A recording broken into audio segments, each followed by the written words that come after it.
Hello, everyone. Welcome to the Real Estate Chronicles, where I share my journey in real estate investing. As many of you may be aware, I currently own three properties and 5 units. Um, we look at people with rental properties and we think that they're making all of this money or they're rich or so blessed, which I am in so many ways. It is such a blessing to be here. So, this video is not to complain, this video is not woe is me, but the purpose of this video is to open your eyes to all the good, the bad, and the ugly. And that is my commitment to you on this journey. So, I am currently about to enter what is the bad case scenario in my real estate situation. I own three properties. I created this little diagram and estimates of how much I pay in mortgage and how much I get back in rent and cash flow so you can kind of visualize where I am financially. uh, my first house was the first house I ever bought. I bought it as a bit of a fixer-upper, put in a lot of money to fix it up. My mortgage is around $1,500. My rent is around $2,300. After property management fees and a couple of other fees, I get about $500 in cash flow. My second house I bought about 2 years after the first one. This one was a little bit more updated, so I really didn't get the extra. So it reflects in the cash flow that I get. This mortgage is about $1,900. The rent is around $300. My cash flow is about $1,700. So here's where the worst case scenario come. This unit is currently vacant. Chronicle that I will be sharing in a different video about the importance of minding your business. This property has been vacant for 4 months, completely unacceptable. And I will be having a conversation with the property management manager at one point. So this particular unit is currently vacant. I'm really praying I get somebody by the end of January or things will not be good for me because 6 months of vacancy is insane. The next property is the one that I purchased about a year ago. This is an older home that was a large, almost 3,000 square foot home that was converted into three separate units. So this one has two one bedroom, one bath, and one bedroom, one bath. That's what I converted one of the bedrooms into a bathroom and created kind of like a little casita inside of the unit.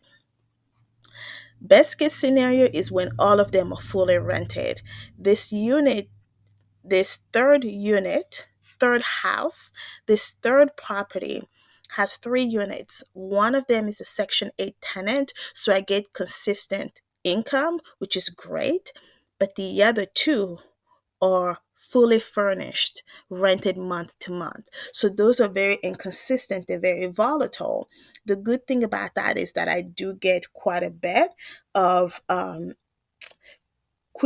I get a larger what do you call it? My margins are higher. The good thing about having the properties fully rented, my margins are higher. So I do make a lot more if they were not rented. These numbers here are very conservative estimates.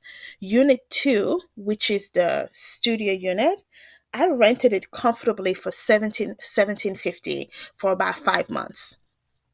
Right now, I had to lower it all the way to 1400. So the 1500 gives me a better average of where I believe I will be averaging at the end of each year. And those two are also all bills paid. Those 2 units are also all bills paid.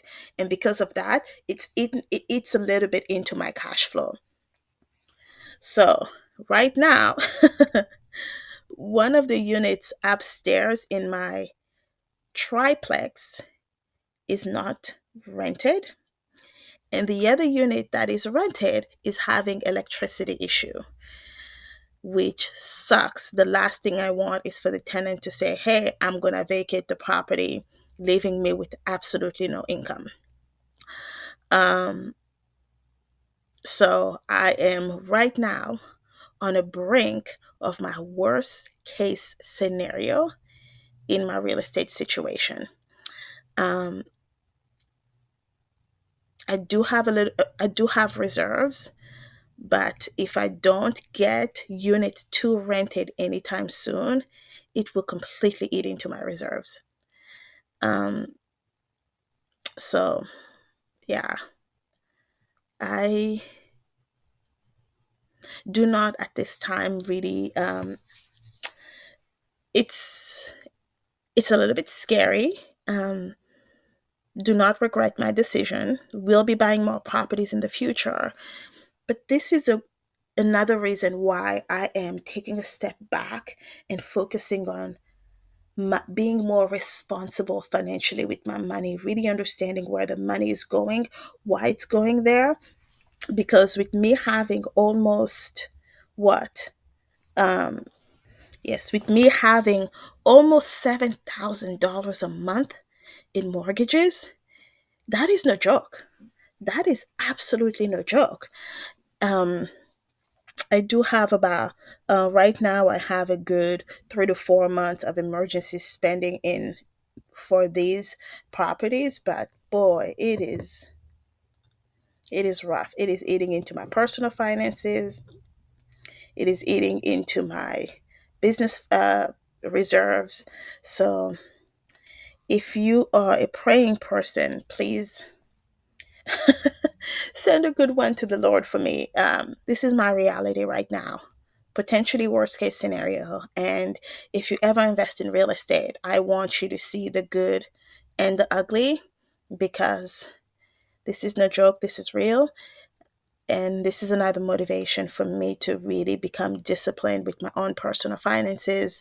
Instead of jumping in and buying another property, I am making sure that I significantly reduce the amount of debt that I have, that I increase my reserves, and prepare myself for more worst case scenarios. Anyhow, so that's my little quick video on my real estate situation. I will be able to film more face to face videos as soon as I'm off of vacation. So, yeah, um, it is what it is. Again, if you want to see more of these ups and downs of the in the process of building long-term wealth, the real deal, unfiltered, please come back for more. Click like, subscribe, because I will be posting more videos of my reality.